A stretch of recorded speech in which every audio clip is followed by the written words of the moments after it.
श्रीमद् भागवतम द्वितीय स्कंद तृतीय अध्याय श्लोक संख्या 19 शब्दाद अनुवादम तात्पर्य कृष्ण कृपा मूर्ति श्री श्रीमद् अभय चरणारविंद भक्तिवेदांत स्वामी प्रभुपाद द्वारा श्वविड्वरा होष्ट्रखरे संस्तुतः पुरुषः पशुः न यत्कर्णपतोपेतो जातु नाम गदाग्रजः। श्व कुत्ता, विड्वरा ग्रामीण सूकर जो विष्ठा खाता है, उष्ट्र ऊंट खरे हैं तथा गधों से संस्तुतः पूर्णतया प्रशंसित पुरुषः व्यक्ति पशु न कभी नहीं यत उसका कर्ण कान पथ रास्ता उपेतः पहुंचा हुआ जातु किसी समय नाम पवित्र नाम गदाग्रजः समस्त बुराइयों से उद्धार करने वाले भगवान कृष्ण।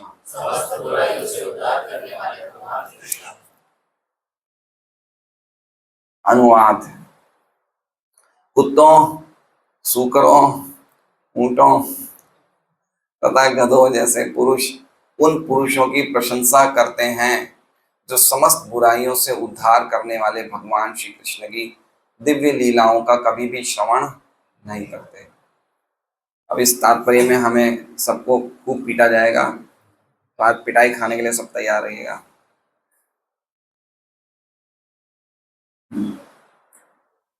ओम अज्ञानतिमिरान्धस्य ज्ञानाञ्जनशलाकया चक्षुरुन्मिलितं येन तस्मै श्रीगुरवे नमः। नाम श्रेष्ठमनुमपि शचीपुत्रमत्र स्वरूपं रूपं तस्यागजं गुरुपुरीं मातुं गोष्ठवाटिं राधाकुण्डं गिरिवरमहो राधिका माधवाश्रमं प्राप्तो यस्य प्रतिकृपया श्रीगुरुं तं नतोऽस्मि। वन्देऽहं श्रीगुरोः श्रीयुतः पदकमलं श्रीगुरून् वैष्णवांश्च श्रीरूपं स्वग्रजातं सहगणरघुनाथान्वितं तं सजीवं साद्वैतं सावधूतं परिजन सहितं कृष्ण चैतन्य देवं श्री राधा कृष्ण पादान सहगण ललिता श्री विशाखान्वितांश्च गुरु वैष्णव भगवान तीने स्मरण है विघ्न विनाशन अनायास वै निजवांचित पूर्ण। हरे कृष्णा कृष्णा कृष्णा हरे हरे हरे राम राम राम हरे हरे। सबसे पहले हम भरूच के भक्तों का स्वागत करते हैं। वसुत्तम प्रभु आपका नाम है प्रभु? द्वारकाशी। फोन पे आपसे बात होती है ना? फोन पे आपसे नहीं, धीर कृष्ण प्रभु से तो होती है, लेकिन बीच में एक दो बार वो क्या कहते हैं पद यात्रा के लिए आपने फोन किया था, है ना, बुक्स के हिसाब से। द्वारकाधीश प्रभु। और आपका प्रभु? यशोगामी दास। और आपका प्रभु? गोपीनाथ प्रभु। रमेश। और आपका? राहुल। तो आज हमारे लिए बहुत सौभाग्य की बात है कि कुछ समय के लिए, कुछ दिनों के लिए भगवान की बड़ी कृपा से हमें इन महान भक्तों का सानिध्य प्राप्त हो रहा है। ये भरूच से आए हैं और यहाँ पे प्रचार के हेतु आए हैं, ग्रंथों का वितरण करने के लिए। तो कुछ समय यहाँ पे गोपाल प्रभु के घर पे निवास स्थान इनका रहेगा। तो आप लोग इनसे साधु संग कर सकते हैं, इनको प्रसाद लेने के लिए बुला सकते हैं। बहुत बड़ा अवसर है हमारे लिए। इन्होंने पूरा जीवन समर्पित कर दिया है प्रभुपाद के ग्रंथों का वितरण करने के लिए। तो हमारे लिए बहुत ही शुभ समाचार है, तो हमें इसका जरूर लाभ लेना चाहिए। तो इनके स्वागत में एक बार हम महामंत्र उच्चारण करेंगे। हरे कृष्णा कृष्णा कृष्णा हरे हरे हरे राम राम राम हरे। आप लोगों को भी मुझसे छुटकारा मिलेगा भागवतम क्लास बोलने से। सब अच्छे अच्छे भक्त ये भी बोलेंगे, तो ये आप लोग भी बोलेंगे ना क्लास। तो अच्छा है, चलिए बहुत अच्छी बात है। पांच पांडव, पंच पांडव। धीर कृष्ण प्रभु आने वाले हैं, वो कब आएंगे? अच्छा, स्वास्थ्य के कारण नहीं आए क्या? ओ, तो प्रभु जी और बहुत भागवतों के सेट डिस्ट्रीब्यूट करते हैं, रोज 2 4 5 सेट कर देते हैं। और सूरत तो विशेष रूप से भागवतम सेट की बहुत बड़ी मार्केट है। चलो बहुत अच्छा। तो ये श्लोक जो है, ये श्लोक अगर क्या कहते हैं उसे, अगर कोई व्यक्ति ने आज की तारीख में लिखा होता तो इसे कब तक सेंसर कर दिया जाता, इसे काट दिया जाता इस श्लोक को। क्योंकि इस श्लोक में क्या कहा गया है, क्या कहा गया है कि हम लोग कौन हैं? जो व्यक्ति भगवान का नाम नहीं लेता है वो कुत्ता है, वो सुअर है, वो ऊंट है, वो गधा है। तो बहुत सुंदर तरीके से समझाया है। सबसे पहले हम कल का श्लोक देखते हैं, क्या लिखा है कल के श्लोक में, कल के श्लोक में क्या समझाना चाहते हैं। तो एक बार हम साथ में बोलेंगे पिछला श्लोक। तरवः किं न जीवन्ति भस्त्रा किं न शोषन्त्युत न खादन्ति न मेहन्ति किं ग्रामे पशवो परे। कहा गया है कि खाली लंबी आयुष्य ही जीने का फल नहीं है, या अच्छा सांस लेना ही आयुष्य का फल नहीं है। क्योंकि ये तो वृक्ष भी करते हैं, और लोहार की धोकनी भी बहुत जोर जोर से सांस लेती है। तो कह रहे नहीं, हम तो अच्छा खाते हैं और अच्छा इंद्रिय विषय भोग करते हैं। तो बोले वो भी जरूरी नहीं है कि हम ही प्राप्त है। न खादंती न मेहनती किम ग्रामे पशवो। ये तो जो गांव के पशु होते हैं उनको भी दो चीज मिलती है। क्या मिलती है? खाने को और विषय भोग करने को। तो ये तो उनको भी मिलती है। और उनके साथ साथ जो अपरे पशु हैं, जो अन्य पशु हैं, अन्य पशु कौन है सत्यनाथ प्रभु? हम सब। जो नर रूप में जो पशु हैं वो भी खाते हैं और वो भी विषय भोग करते हैं। तो अपरे पशु और ग्राम्य पशु पे बात अटक गई थी कि ये सब तो चीजें नर रूप में जो पशु हैं वो भी करते हैं। मतलब जिन्हें मनुष्य जीवन का उद्देश्य नहीं पता है, जिन्हें ये नहीं पता जीवन क्यों मिला है, वो भी खाना पीना सोना भोगना इसी में तो लगे हुए हैं, तो वो भी नर पशु हैं। तो इसलिए भगवान की कथा के बिना, भगवान हरि के नाम के बिना, श्रवण कीर्तन के बिना हमारा जीना, हमारा सांस लेना, हमारा खाना, हमारा इंद्र तृप्ति करना सब क्या है? सब व्यर्थ है, कोई काम का नहीं है। ये सब चीजें तभी सार्थक हैं जब हम भगवान के नाम से इन चीजों को जोड़ दे, तो सार्थक है। लेकिन हम खाली इसी के लिए जी रहे हैं तो व्यर्थ है। तो अब आज की चर्चा इस प्रकार की है कि भैया आपने ग्राम पशुओं के बारे में बता दिया, ये अन्य पशु कौन है ये तो हम समझ नहीं पा रहे। अपरे पशु, तो ये अन्य पशु की क्या परिभाषा भाई ये तो बताओ। तो इस श्लोक में जो ये अपरे पशु लिखे हैं, अपरे मतलब जो मनुष्य शरीर तो प्राप्त किया है लेकिन है कौन? पशु हैं, उनकी जानकारी दी गई है। समझ रहे बात को?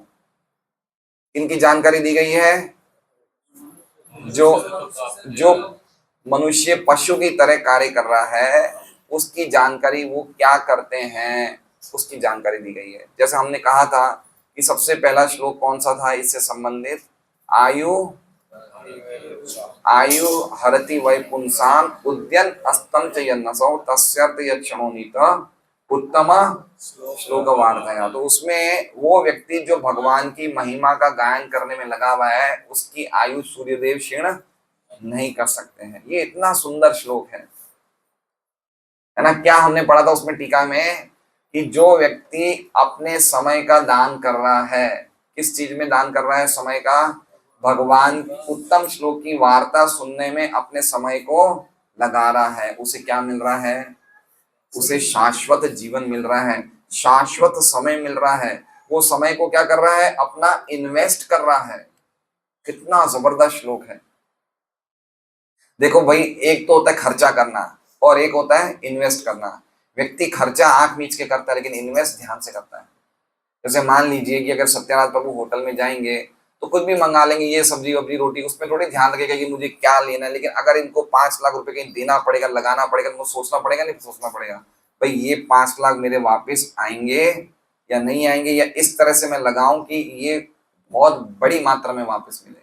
तो उसी स्थिति में उसी तरीके से बुद्धिमान मनुष्य क्या करता है कि जो मैं समय लगा रहा हूं जिन जिन चीजों में, वो समय व्यर्थ हो रहा है या वो समय मेरा सदुपयोग हो रहा है या वो समय मुझे वापस मिलेगा अनंत रूप में, वो शाश्वत समय के रूप में मुझे वापस मिलेगा, तो ऐसे समय को लगाना चाहिए।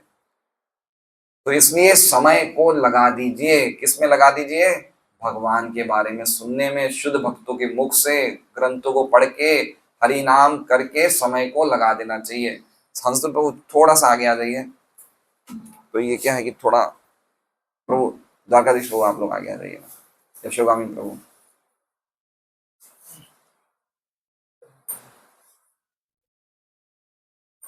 तो इस ये श्लोक में हमने देखा कि जब सूर्यदेव उन लोगों की आयु क्षीण नहीं कर पाते, लेकिन किन किन लोगों की आयु क्षीण करते हैं? भौतिकतावादी लोगों की, जो पशु की तरह जीवन जी रहे हैं। तो पशु की तरह क्या जीवन जी रहे हैं भौतिकतावादी लोग, उनकी जानकारी इस श्लोक में दी गई है, आज के श्लोक में। तो क्या कह रहे हैं? श्व विड वराह। श्व मतलब कुत्ता, विड वराह मतलब, विट मतलब विष्ठा, और वराह मतलब सुअर। कुछ सुअर ऐसे होते हैं जो विष्ठा खाने वाले होते हैं, और कुछ सुअर होते हैं जो जंगल में घूमते हैं। लेकिन इसमें क्या बताया कौन से सुअर हैं? जो विष्ठा खाने वाले सुअर हैं। उष्ट्र मतलब ऊंट, और खरहा मतलब गधे। ये चार लोग होते हैं। ये चार लोग जो होते हैं, संस्तुतः, संस्तुतः मतलब ये स्तुति करते हैं। क्या करते हैं ये? स्तुति। स्तुति मतलब प्रशंसा, और आगे स लग गया मतलब बहुत अच्छी तरह प्रशंसा करते हैं, बड़े प्रेम से प्रशंसा करते हैं। किसकी प्रशंसा करते हैं? बोले पुरुषः पशु। वो पुरुष की प्रशंसा करते हैं जो खुद भी पशु है। समझ रहे हैं? इस श्लोक पहली लाइन का अर्थ क्या हो गया कि जो पशु, अरे सॉरी, जो व्यक्ति, जो मनुष्य कुत्ते की तरह है, सुअर की तरह है, ऊंट की तरह है, और गधे की तरह है, वो क्या करता है? वो बड़े खुले तरीके से, बड़े अच्छी तरह से वो भी गुणगान करता है। किसका करता है? उस व्यक्ति का, जो जिस व्यक्ति का गुणगान करता है वो भी कौन है? वो भी पशु है। पशु कौन है? तो कहते हैं पशु वो है न यत कर्ण पथो पे, तो न मतलब कभी नहीं, यत मतलब जिसके, कर्ण पथ, कर्ण पथ मतलब कान के पे, पथ पे। देखिए कर्ण पथ जो शब्द है ना, बहुत ही अद्भुत शब्द है। हम सबके कानों के अंदर कभी हमने देखा है? नहीं देख सकते, लेकिन कानों के अंदर एक रोड बना हुआ है। क्या बना हुआ है? पथ, मार्ग बना हुआ है, और भगवान को इस मार्ग से जाना बहुत अच्छा लगता है। तो क्या कह रहे हैं? वो व्यक्ति जिसके कर्ण पथ, कान के मार्ग पे, उपेतु, उपेतु मतलब कभी नहीं पड़ा, उपेतु मतलब पड़ा, पड़ा मतलब समझ रहे हैं? पहुंचा, कान के मार्ग पे पहुंचा, जातु कभी नहीं, कभी नहीं जिसके कान पे के नाम पे पहुंचा। क्या पहुंचा? नाम। किसका नाम? गदाग्रज। गदाग्रज मतलब किसका, कौन है गदाग्रज? कृष्ण। तो जिस व्यक्ति के कान के मार्ग में कभी भी भगवान के नाम, गदाग्रज का नाम नहीं पड़ा, वो कौन है? वो कौन है? वो पशु है। उस पशु का कौन गुणगान करते हैं? वो पशु, वो व्यक्ति करता है जो कुत्ते जैसा है, ऊंट जैसा है, गधे जैसा है, और सुअर जैसा है। तो इसमें किसकी चर्चा हो रही है? अपरे पशु की। किसकी चर्चा हो रही है? अपरे पशु में भी दो कैटेगरी हो गई है। एक कैटेगरी किसकी है? जो खुद ही नाम नहीं लेता है भगवान का, ठीक है, वो तो हो गया लीडर। अब उसका गुणगान कौन गा रहे हैं? जो दूसरे दूसरे जो पशु, जो दूसरे मनुष्य हैं जो उसी की तरह हैं, वो ही गुणगान गा रहे हैं उसका। समझ रहे हैं बात को? तो इसमें एक अर्थ तो प्रभुपाद ने ये बताया। देखिए इसमें विश्वनाथ चंद्र ठाकुर जो टीका बताएंगे वो तो अद्भुत टीका बताएंगे। प्रभुपाद जो अर्थ बता रहे हैं वो सुनिए, क्या लिखा अनुवाद में देखिए। कुत्तों, सूकरों, ऊंटों तथा गधों। अच्छा ये सब प्लूरल्स में है, प्लूरल समझ रहे हैं ना, मतलब बहुवचन में है ये। अच्छा दूसरी बात भी है कि खाली मेल नहीं है, फीमेल्स भी हैं, कुत्तियां भी हैं, लेकिन बताने के लिए बताया कि भाई ये मेल मेल मेल शरीर वाले हैं, लेकिन इसमें कुत्ते, कुत्ती, ऊंट, ऊंटनी दोनों आ गए। जैसे पुरुष उन पुरुषों की प्रशंसा करते हैं जो समस्त बुराइयों से उद्धार करने वाले भगवान श्री कृष्ण। अब गदाग्रज का अर्थ क्या बताया है? समस्त बुराई से उद्धार करने वाले। गदाग्रज, गद भगवान के भाई का नाम है ना। भगवान के भाई तो बलराम हैं, गद तो हमने सुना नहीं। लेकिन वसुदेव जी की और भी पत्नियां थी ना, 18 पत्नियां थी, तो एक पत्नी से गद नाम के बच्चे हुए थे, बेटे हुए थे। तो गद के बड़े भाई कौन हुए? कृष्ण। तो एक उनका नाम क्या है? गदाग्रज। और प्रभुपाद क्या लिख रहे हैं? गदाग्रज का अर्थ समस्त बुराइयों से उद्धार करने वाले भगवान कृष्ण। इसका मतलब क्या हो गया कि ये उन पुष्यों, उन मनुष्यों के कान के मार्ग से ये नाम नहीं गया, इसलिए बुराइयां रह गई, इसलिए क्या बन गए? पशु। और अगर यही नाम कान के मार्ग से चला जाता तो क्या हो जाता? बुराइयों से उद्धार हो जाता, तो वापस मनुष्य हो जाते हैं। इसलिए गदाग्रज का अर्थ बताया है समस्त बुराइयों से उद्धार करने वाले भगवान कृष्ण। अर्थ समझ गए आप लोग अच्छी तरह से? भाई मेरी बात समझिए, एक गधा किसका गुणगान करेगा? गधे का ही करेगा। आप समझ रहे हैं? देखिए, प्रभुपाद बोलते थे कि भाई वोट की कोई कीमत नहीं है। वोट देने वाले कौन है? शूद्र हैं। किसको किसको चुनेंगे? शूद्र को चुनेंगे। भाई आप जिस व्यक्ति, हम जिस पोजीशन में, उसी को तो हम पसंद करेंगे ना। भाई हम किससे मित्रता करेंगे? हम मनुष्यों से तो मित्रता करेंगे, हम ऊंट घोड़ों से मित्रता करेंगे क्या? हम अपने बराबरी के व्यक्ति से तो मित्रता करेंगे। तो जो व्यक्ति ऊंट गधा है वो किससे, किसका गुणगान करेगा? उसी का गुणगान करेगा, ऊंट गधे का। उनको वही अच्छे लगेंगे, उससे ऊपर देख ही नहीं सकता है। ठीक है, तो इसका एक श्लोक का अर्थ तो हम ये समझ गए कि अपरे पशु, अपरे अपरे पशु मतलब जो मनुष्य को चार कैटेगरी में बांटा गया है। चार कैटेगरी कौन सी है? मनुष्य क्या बन गया है? ऊंट, गधा, कुत्ता, सुअर। अच्छा, चारों को गाना आता है। ये चारों कवि सम्मेलन, कवि गाते हैं, कवि हैं चारों।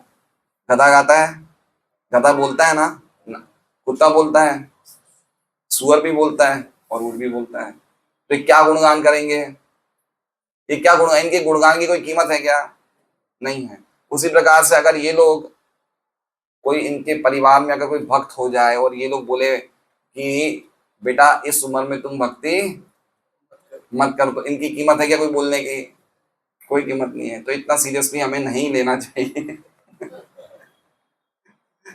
अरे भाई बोल रहे हैं, कोई कुत्ता भौंकता तो हम सीरियसली लेते हैं क्या? नहीं लेते। तो हम क्यों इतनी, हम लोग भक्त लोग क्यों सीरियसली कंसीडर करते हैं इनकी बातें? नहीं करना चाहिए। अब देखिए श्रीधर स्वामी ने क्या टीका ली है। श्रीधर स्वामी कहते हैं संस्तुत का अर्थ, श्रीधर स्वामी बता रहे हैं संस्तुत का अर्थ क्या है? अच्छी तरह प्रशंसा करना।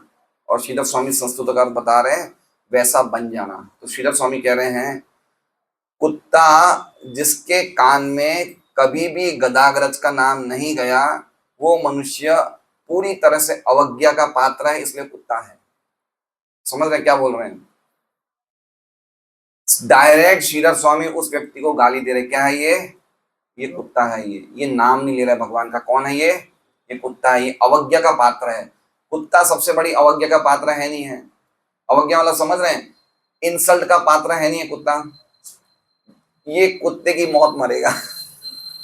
हम बोलते नहीं बोलते हैं, है ना? कुत्ते को कोई रिस्पेक्ट नहीं है।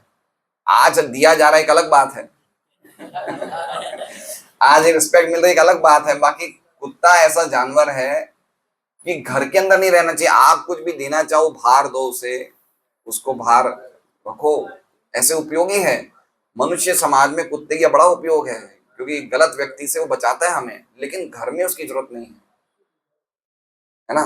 घर में जरूरत नहीं है। बाहर आप दे दो, कुछ प्रसाद वसाद दे दो, बाहर रखवाली करेगा, लेकिन घर के अंदर नहीं प्रवेश करना।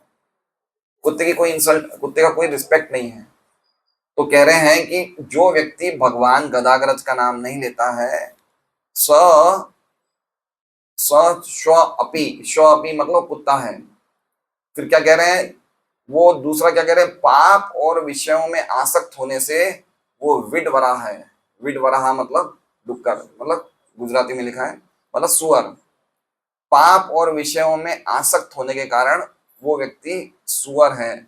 और तीसरा बता रहे हैं कांटे जैसी दुखद चीजों में आसक्त होने से वो ऊंट है। ऊंट को किसका शौक होता है? कांटों का। तो कांटों से आसक्त हो गया है, इसलिए कौन है वो मनुष्य कौन है? वो ऊंट जैसा है। और तीसरा चौथा बताया है, संसार का फालतू में ही भार उठाने वाला वो गधे जैसा है, इसलिए ये अर्थ है। तो मनुष्य कैसा हो गया है? जब वो भगवान का नाम नहीं लेता है तो वो संसार का बोझ फालतू में उठाता है। संसार का बोझ हम लोग भी बोझ उठाते हैं ना। हरे कृष्ण महामंत्र तो बोझ है। हमें कभी कितना भारी लगता है 16 माला करना, ये माला कब पूरी होगी, है ना। लेकिन ये बोझ कैसा है? ये बोझ हमें कुछ ना कुछ फल देने वाला है। लेकिन संसार का व्यक्ति बोझ क्यों उठाता है? गधा क्यों बोझ उठाता है? उसका कोई फल ही नहीं है, उसको ऐसे ही घास मिल रही है लेकिन फालतू में बोझ उठा रहा है। तो इसलिए कह रहे संसार का वृथा, वृथा मतलब अननेसेसरी लोड को उठाने वाला गधे की तरह है व्यक्ति। श्रीधर स्वामी की टीका ये है। तो श्रीधर स्वामी ने की टीका में क्या है कि जो व्यक्ति भगवान का नाम नहीं ले रहा है वो क्या है? कुत्ता है, गधा है, सुअर है और ऊंट है। ये उनकी टीका है। अब विश्वनाथ चंद्र ठाकुर की टीका दीजिए, देखिए कितनी सुंदर टीका इन्होंने लिखी है कि उनके पार्श्विक जीवन का निंदा की गई है। किनके पार्श्विक जीवन की? अपरे पशुओं की। जो पिछले श्लोक में था ना, अपरे पशु, उनका क्या पशु वाला जीवन है उसका निंदा किया है। तो कह रहे हैं ये लोग, कौन लोग? अपरे पशु। ये लोग बड़ी मात्रा में चार लोगों के द्वारा प्रशंसित होते हैं। किन लोगों के द्वारा? कौन है वो? कुत्ते, सुअर, ऊंट और गधे। अब देखिए इनकी टीका में क्या फर्क है। श्रीधर स्वामी की टीका क्या थी सत्यराज प्रभु? सत्यराज प्रभु बताइए, श्रीधर स्वामी की क्या टीका थी? हमने अभी पढ़ी ना, बताइए माता जी।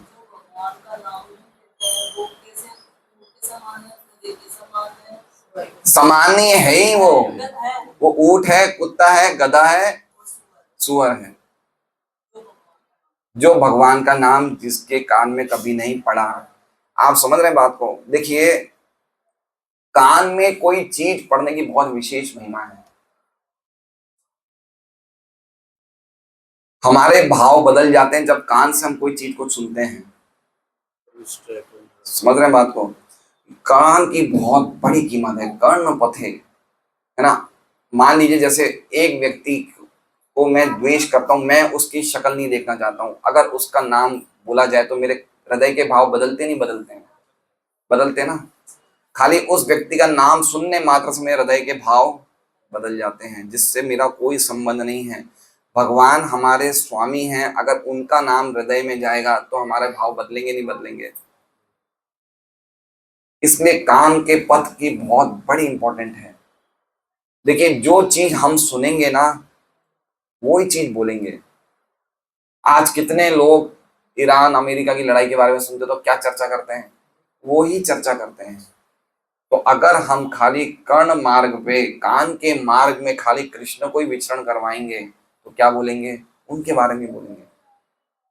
इसलिए कान ऐसी चीज है जिसके अंदर हमें कभी भी प्रजल्प को प्रवेश नहीं करने देना चाहिए। कान बहुत इंपॉर्टेंट है। कर्ण पथ ये मार्ग है, ये रास्ता है। कर्ण पथ, आप ध्यान से टॉर्च लगा के कोई दूसरा व्यक्ति देखेगा कान में तो देखेगा कि एक मार्ग बना हुआ है। तो अब ये विश्वनाथ चंद्र ठाकुर की टीका क्या है कि ये श्रीधर स्वामी तो बोलेंगे वो जो नाम नहीं ले रहा है वो कौन है?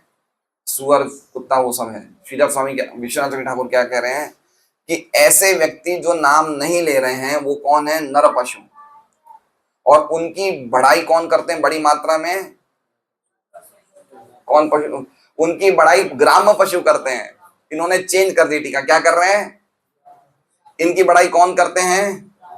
मतलब जो सचमुच कुत्ता है, गधा है, ऊंट है और सुअर है, वो जानवर बढ़ाई कर रहे हैं इनकी। किनकी? मनुष्य पशु की बढ़ाई कौन कर रहे हैं? जानवर कर रहे हैं। प्रभुपाद की टीका में क्या लिखा था कि जो मनुष्य जानवर जैसा है वो उनकी पढ़ाई कर रहा है। देख रही है फर्क, देख रहे हैं? अनुवाद में देखिए, कुत्तों, सूकरों, ऊंटों तथा गधों जैसे पुरुष, मतलब मनुष्य है कुत्ते जैसा, लेकिन ये क्या कह रहे हैं, वो जानवर ही बड़ाई कर रहे हैं, उनकी फर्क आ रहा है ना थोड़ा। वो जैसे मान लीजिए कि चार, जैसे समझ लीजिए, अभी मैं आपको कुछ बोल नहीं रहा हूं ऐसा, लेकिन जितने भी यहाँ बैठे हैं इनमें कौन कौन है, सब कुत्ते हैं, पशु ही हैं, मनुष्य पशु नहीं, पशु ही, पशुओं की सभा है ना। ये एक सभा में कौन बैठे हैं, आप समझिए 15 तो कुत्ते बैठे हैं, 15 सुअर बैठे हैं, ऊँट तो ज्यादा नहीं आ पाएंगे, 2-4 ऊँट बैठे हैं, और 5-6 गधे बैठे हैं, ये सब सभा हो गई। मैं कौन हूं, मैं हूं नर पशु, समझ रहे हैं। अब ये सब मिलके क्या कर रहे हैं, मेरी बड़ी तारीफ कर रहे हैं। क्या कर रहे हैं, बड़ी तारीफ। अब तारीफ क्या कर रहे हैं वो देखो क्या तारीफ, 4 तारीफ कर रहे हैं। पहली तारीफ, अरे भाई क्या बात है, कौन बोल रहे हैं, वो पशु बोल रहे, अरे भाई क्या बात है, किसको बोल रहे हैं, मुझे बोल रहे हैं। वो सच्चे पशु किसको बोल रहे हैं, मुझ मनुष्य को बोल रहे हैं जो पशु बन गया। अब अरे समझ रहे हैं बात को, अरे भाई क्या बात है, तुमने तो हम चारों के गुण ले लिए। क्या बोले वो सब जानवर, क्या बोले, अरे तुम अकेले व्यक्ति ने हम चारों के गुण ले लिए। बड़ाई कर रहे नहीं कर रहे हैं। तो पहली बड़ाई क्या कर रहे हैं कि हम तो दूसरे जानवर का भी गुण नहीं ले सकते, तुमने तो हम चारों के गुण ले लिए। भाई देखिए, कुत्ता कभी गधे का गुण नहीं ले सकता है, गधा कभी ऊंट का गुण नहीं ले सकता है, लेकिन अब वो चारों जानवर क्या बोल रहे हैं, तुम तो कमाल के व्यक्ति हो, तुम तो हम चारों के गुण ले लिए। तो ये प्रशंसा है नहीं है, प्रशंसा कर रहे हैं ना वो, कौन कर रहे हैं, जानवर प्रशंसा कर रहे हैं, प्रशंसा नहीं कर रहे हैं, ये व्यंग मार रहे हैं। ध्यान से सुनिए, एक व्यक्ति ने चारों के गुण ले लिए। आज हर एक मनुष्य ने 4 व्यक्तियों के गुण लिए नहीं लिए।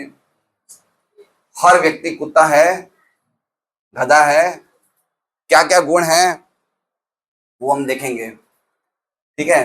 तो कह रहे हैं क्या बात है भाई, तुमने तो हम चारों के गुण ले लिए, हम तो एक व्यक्ति के भी नहीं गुण ले सकते, तुमने चारों के ले लिए। पहली बड़ाई। दूसरी बड़ाई कि तुम तो मनुष्य हो, तुमने पशुओं के गुण ले लिए, है ना, और हम लोग जो हैं हम दूसरे पशु का गुण नहीं ले सकते, मनुष्यों के तुमने बहुत बड़ी उपलब्धि प्राप्त करी। क्या कह रहे हैं, दूसरी क्वालिटी क्या बोल रहे हैं, तुम मनुष्य होके तुमने हमारे गुण ले लिए और हम तुम्हारे गुण नहीं ले पाए, बहुत बड़ी बात है भाई ये तो ये दूसरी बड़ाई कर रहे हैं। तीसरी क्या कर रहे हैं, देखिए, तुमने शास्त्रों में जो धर्म लिखा हुआ है, जो काम करने जैसा लिखा हुआ है, वो उसका तुमने पालन नहीं किया। कौन कह रहे हैं, वो जानवर उसको कह रहे, मुझे कह रहे हैं, अरे शास्त्रों में जो तुम्हारे लिए निर्देश लिखे गए हैं, तुमने उसे पालन नहीं करके तुमने तो हमारे गुण कर ले लिए, और हम तो अपने गुणों में फिक्स्ड अप हैं, समझ रहे हैं, हम तो अपने गुणों को छोड़ा नहीं और तुमने अपने धर्म को छोड़ दिया।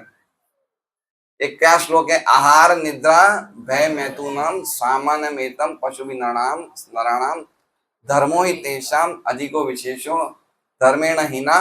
ठीक है, धर्म को छोड़ दे तो पशु भी मनुष्य भी पशु के समान है।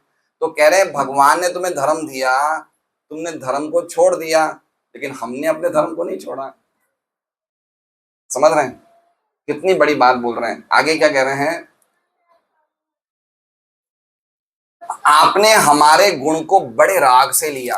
क्या कह रहे हैं, टीका देखिए कितनी गहरी है, आपने हमारे गुणों को बड़े राग से लिया। राग मतलब समझ रहे हैं, मतलब अगर कुत्ता सड़क पे भोग करता है तो कोई मनुष्य बोले कि इसको तो कितनी बड़ी फैसिलिटी है यार, मुझे ये फैसिलिटी क्यों नहीं है।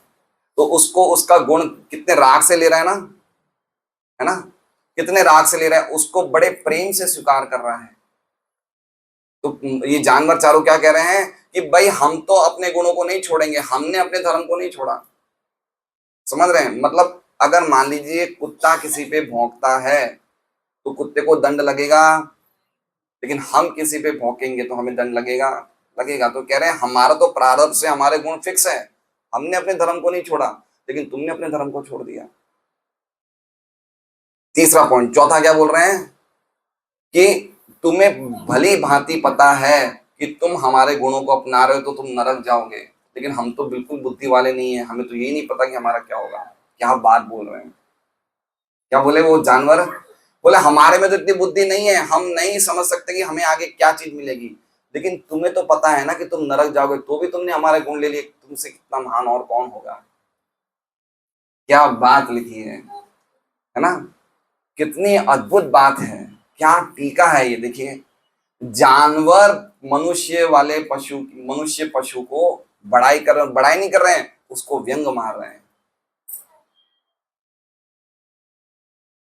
मतलब क्या हो गया, आज की तारीख में जो मनुष्य नर पशु है उसने किसके गुण ले लिए? वो एक ही मनुष्य ने 4 जानवर के गुण ले लिए, उसमें चारों क्वालिटीज हैं। अब वो बता रहे हैं क्वालिटी तो बताओ भैया। विश्वनाथ चौधरी ठाकुर कह रहे हैं अरे तुम ये बार बार बोल रहे हो हमारे गुण ले ले, गुण क्या ये तो बताओ, कौन से गुण मनुष्य ने ले लिए? ऐसे 4 गुण तो बताओ मनुष्य ने कौन से लिए जानवरों के। तो कह रहे हैं कुत्ता का क्या गुण है, पहले बताओ। कुत्ते का गुण है कि बिना बिना कारण से वो गुस्सा हो जाता है, बिना कारण से चिल्लाता है। कुत्ते का क्या गुण है, आप देख लीजिए कहीं सोसाइटी में जब कुत्ता भौंक, अरे भाई मैंने किया क्या, भौंक क्यों रहा है तू? अरे मेरी गलती क्या, तू भौंक क्यों रहा है? तो क्या ऐसा नहीं होता कि हम कभी डिस्ट्रीब्यूशन में जाते हैं, कोई लोग चिल्लाते हैं हम पे, हमने किया क्या भाई, आप भौंक क्यों रहे हो? सही बात है। तो ऐसे मनुष्य कितने हैं जो अननेसेसरी क्रोध करते हैं? कितने हैं? बहुत हैं। अननेसेसरी पति अपनी पत्नी को डांट देता है, बच्चे अपने बाप को डांट देते हैं, कोई क्रोध का कारण नहीं, क्रोध कर रहे हैं, चिल्ला रहे हैं। आप सुने, अनावश्यक रूप से किसी पे चिल्लाना भी पाप है, आप नहीं चिल्ला सकते। तो ये मनुष्य ने कुत्ते का गुण लिया नहीं लिया? ले लिया ना। अब आगे बता रहे हैं गधे का क्या गुण, अरे सॉरी सुअर का क्या गुण है? सुअर का गुण है गंदी चीजों को खाना। मनुष्य ने लिया नहीं लिया गुण? लिया नहीं। जहां उसका मन करता है वहां खा लेता है। स्विगी हो गया, जोमेटो हो गया, जो मन करता है उसके लिए कोई भेदभाव, डिस्क्रिमिनेशन ही नहीं है, कहीं भी कुछ खा लेगा। सही बात है। आप देखिए खाने की कितनी इंपॉर्टेंस है। हम प्रसाद लेते हैं, प्रसाद क्या है? साक्षात महाप्रसादे गोविंद, साक्षात भगवान है। प्रसाद लेने से क्या होता है, हमारी इंद्रियां, जो जड़ इंद्रियां, वो क्या हो जाती है, वो आध्यात्मिक हो जाती है। और जब इंद्रियां आध्यात्मिक हो जाती है तो क्या होता है, हमारा हृदय शुद्ध हो जाता है। तो प्रसाद की क्या महिमा है। लेकिन हम लोग क्या करते हैं, हमें प्रसाद नहीं खाना, हमें जो चाहिए वो खाना है। इसलिए ये हमने किसका गुण ले लिया? ईश्वर का गुण ले लिया। अब तीसरा गुण देखिए किसका है, जो ऊंट का गुण है वो भारी भारी बोझ उठाने का गुण है। क्या गुण है? गुण है भारी बोझ उठाने का गुण है। तो ये गुण हमने लिया नहीं लिया? किसका बोझ उठा रहे हैं हम? एक पूरे परिवार का बोझ उठा रहे हैं, है ना? कितना बोझ उठा रहे हैं देखिए। पारिवारिक जीवन बहुत बड़ा बोझ है भाई। बच्चे खुश होते हैं हम जाएंगे 3 नाइट्स 4 डेज, हम सिंगापुर जाएंगे, परिवार कितना खुश होता है। अरे भाई वीजा निकलवाओ, सामान भरो, पैकिंग करो, फ्लाइट में जाओ, टैक्सी में जाओ, वो क्या कहते हैं बोर्डिंग पास लो, वहां जाओ, होटल में जाओ। ये बोझ नहीं तो क्या है? बोझ ही है ना ये। आप आराम से बैठो भाई, हरे कृष्णा बोलो, जब करो, ये बोझ क्यों उठा रहे हो? बोझ है नहीं है, बताइए। क्या बोझ नहीं है? व्यक्ति सुबह सुबह कमाने जाता है, कितना बोझ लेके जाता है, कितना संघर्ष है, कितना संघर्ष है बताइए। कमाना आसान है क्या? आसान है मुश्किल है? मुश्किल है। ये ब्रह्मचारी लाइफ कितनी अच्छी है, भगवान का नाम लो, प्रचार करो, भगवान के लिए सेवा करो, सुखी रहो। हमने बोझ लिया नहीं लिया ऊँट की तरह? और ये बोझ नहीं लिया हमने तो अभी लोन के भी बोझ ले लिए, ईएमआई के भी बोझ ले लिए। ये सब बोझ हैं, ये सब बहुत बड़े बड़े बोझ हैं। तो क्या कह रहे हैं, मनुष्य ने तीसरे किसकी क्वालिटी ले ली? ऊंट की क्वालिटी। देखिए ये बातें बताई जा रही है, ये हमें धो धो के मारा जा रहा है। हमने क्वालिटी, और कोई नहीं है, नर पशु हम खुद हैं भाई। हमने क्वालिटी ली है नहीं ली है? कितने हम लोग ने प्रगति करी है ना, इन जानवरों की क्वालिटियां ले ली हमने। अब तीसरी क्वालिटी बता रहे हैं, चौथी सॉरी, गधे का क्वालिटी। गधे की क्वालिटी ये है कि गधैया के द्वारा पैर जोर से लात मार दिया जाता है। समझ रहे हैं? समझ रहे हैं इस बात का? गधा क्या करता है दिन भर? बहुत मेहनत करता है, बहुत मेहनत करता है। रात को कहाँ जाएगा? गधैया के पास। अरे लीला मेरी बात सुनो, मैं तुम्हारे, छोड़ मुझे। कभी ऐसा होता है, कभी पति बहुत थक के पलंग पे जाता है, पति को हाथ लगाता है, अरे कैसी, अरे छोड़ दो मुझे, हाथ मत लगाओ। लात पड़ी नहीं पड़ी, पड़ी नहीं पड़ी, होता है नहीं होता है ऐसा। क्योंकि व्यक्ति जितना रजोगुण में मेहनत करेगा, काम करेगा, उसे रात को क्या चाहिए, उसको स्त्री चाहिए। स्त्री क्या करती है, हाथ मत लगाना मुझे, मेरा ये काम क्यों नहीं किया, पहले मेरा काम करो। तो क्या करना पड़ेगा उसे, लुगाई गट्टू बन के पहले स्त्री के सब काम, वो क्या बन गया, लुगाई गट्टू बन गया। राजा मुचुकुन बोलते हैं, राजा मुचुकुन ने भागवतम में कहा है भगवान को कि मैं विश्व का, पूरे समग्र विश्व का राजा था, लेकिन मेरी रानी के सामने मैंने घुटने टेक दिए। तो गधे की क्वालिटी हमने ली नहीं ली, नहीं बोलेंगे हम, नहीं बोलेंगे। क्या अद्भुत है, अद्भुत है। स्त्री कुछ भी काम करवा सकती है उसके पास, उसको, पति को, उसको छूने के लिए सब काम करवा सकती है स्त्री। मेरा काम करना पड़ा, बिल्कुल कर देंगे, कल देखो हम तुम्हारा काम कर लेते हैं। अरे मैडम आप हो। देखिए ये हो रहा है, गधैया हम कौन बन गए, हम गधे बन गए। ये बातें मैं नहीं बोल रहा हूं भाई, ये जो लिखा हुआ है मैं बता रहा हूं, शास्त्र ये बातें बता रहे हैं। ये स्थिति है। चलिए अब ज्यादा आपको हम लोग नहीं बताएंगे, प्रभुपाद जी का तात्पर्य पढ़ेंगे। ठीक है प्रभु जी, कुछ अच्छी बातें समझाओ, प्रभुपाद का तात्पर्य अच्छा है बताइए। ठीक है सुन लीजिए प्रभुपाद का तात्पर्य। अब प्रभुपाद का तात्पर्य सुनते हैं। जन सामान्य को यदि जीवन के उच्चतर आध्यात्मिक मूल्यों के विषय में सुव्यवस्थित रूप से शिक्षा नहीं दी जाती, अरे सॉरी ये तो पढ़ा ही नहीं मैंने, अरे 2 लाइन रह गई, एक सेकंड, इंपॉर्टेंट लाइन तो रह गई। The quality of the donkey is to get kicked by his maid. हाँ आगे, कृष्णा, कृष्णा कभी भी ऐसे व्यक्ति के कान में नहीं जाते। कैसे व्यक्ति के कान में, जिस व्यक्ति ने पशुओं के ये 4 गुण ग्रहण कर लिए हैं, वो लिखा है ना, जातु नाम ना कर्ण पत कर्ण, क्या है, न यद कर्ण पतोपे तो जातु नाम गदाग्रज। जिसका भगवान का नाम इनके कान में, ये पशुओं के कान में कभी नहीं जाता। और यहाँ पे क्या लिख रहे हैं, कृष्ण कभी भी उसके कान में प्रवेश नहीं करते। अब देखिए आगे क्या लिखा है, गदाग्रज का अर्थ बता रहे हैं। गदाग्रज का अर्थ जो लिखा है ना प्रभुपाद ने, बुराइयों का नाश करने वाला, उसका बताया। बोले गद का मतलब होता है अविद्या। क्या मतलब होता है गद का, अविद्या। या दूसरा अर्थ होता है गद का बीमारी। तो हमें क्या बीमारी है, अविद्या की बीमारी है। समझ रहे हैं, हमारे दुख का कारण क्या है, अविद्या। ये अविद्या हमने कब से बनाई है, जैसे मान लीजिए कि सत्यराज प्रभु एक बहुत अच्छा घर बनाए, तो उनके बच्चे बोले पापा बहुत अच्छा घर बनाया। बेटा मैंने एक एक ईंट मेहनत से बनाई है। तो अविद्या कैसे बनाई है, बेटा मैंने हर जन्म में अविद्या की एक एक ईंट से बिल्कुल अविद्या की पक्का मकान बनाया। हमने ये ऐसा अविद्या का क्या बनाया, पक्का मकान बनाया अपने हृदय में। इतना जन्म जन्मांतर को ये एक एक ईंट मैंने अपनी मेहनत से बनाई है, इतनी भयंकर अविद्या मेरे में है।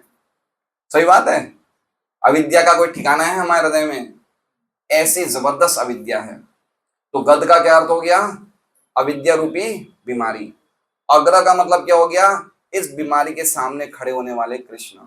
और जा मतलब मार देते हैं। तो अगर कोई व्यक्ति चाहे चाहे कितनी बीमारी का भरा हुआ अविद्या की, लेकिन अगर उसके सामने कृष्ण का नाम आ जाएगा तो अविद्या क्या हो जाएगी, पूरी की पूरी खत्म हो जाएगी। इसलिए आगे कह रहे हैं कि ये जो पशुओं के गुण भी जिसमें हैं, अगर वो भी कृष्ण का नाम लेंगे, हरे कृष्णा कृष्णा कृष्णा हरे हरे, हरे राम राम राम हरे। तो जिस मनुष्य में 4 पशुओं के गुण आ गए हैं, वो मनुष्य भी अगर कृष्ण नाम अपने कर्ण मार्ग से प्रवेश करेंगे, तो उनके ये चारों पशुओं के गुण उसके मनुष्य के हृदय से निकल जाएंगे। समझ हमारे में हुआ है ना। पहला गुण क्या था कुत्ते का, अननेसेसरी गुस्सा। तो किसी का गुस्सा ठंडा हुआ है हरि नाम लेने के बाद, हुआ है, बहुतों का नहीं हुआ है। लेकिन हुआ है ना, हमारे काम क्रोध लोभ कुछ कम हुए नहीं हुए कृष्ण नाम प्रयोग करने से? पशु वाले गुण कम हो रहे नहीं हो रहे हैं? हो रहे हैं। दूसरा क्या था? बाहर का खाना ही बंद कर दिया हमने तो, है ना। अब तो हमें बाहर के खाने को तरफ देखना ही अच्छा नहीं लगता है। सही बात है। तीसरा क्या गुण है? ये चीज में भी थोड़ा इसमें टाइम लग रहा है, इसमें टाइम लग रहा है ना। अगर वास्तव में कोई गंभीर होगा ना, वो सोचेगा यार मैं इतना काम क्यों कर रहा हूँ, जब मुझे खाना 2 रोटी 2 सब्जी, इतनी 12 घंटे क्यों मेहनत कर रहा हूँ। तो हमारे काफी डिवोटीज है, फुल टाइम डिवोटीज बन गए, है ना। तो ऊंट वाला गुण भी चला गया, और गधा गधैया वाला तो अपने आप चला गया, है ना। हम लोग में से कितने लोग अब गधा और गधैया वाला ये जो क्वालिटी बताई है, कि गधैया के पास जाते ही नहीं है और गधैया गधे के पास नहीं जाता है। एक अच्छा जीवन जीते हैं, बिल्कुल स्वच्छ जीवन जीते हैं। तो ये भगवान के नाम का चमत्कार है। अगर आप उपदेशामृत पढ़ेंगे तो उपदेशामृत का 7वां श्लोक जो है वो ऐसा ही है कि हर एक जीवात्मा की जीव क्या है? अविद्या से ग्रस्त है। किससे? अविद्या रूपी पीलिया से ग्रस्त है। लेकिन फिर भी वो अगर ये हरे कृष्ण महामंत्र बड़े ध्यान से लेता है तो उसके ये अविद्या पूरी मूल से निकल जाएगी। तो मेरा एक ही निवेदन है आप सब भक्तों से, और मुझे खुद को भी मैं यही बोल रहा हूँ कि नाम लेने में टाइम को मत देखिए, बिल्कुल हृदय से समय दीजिए पूरा।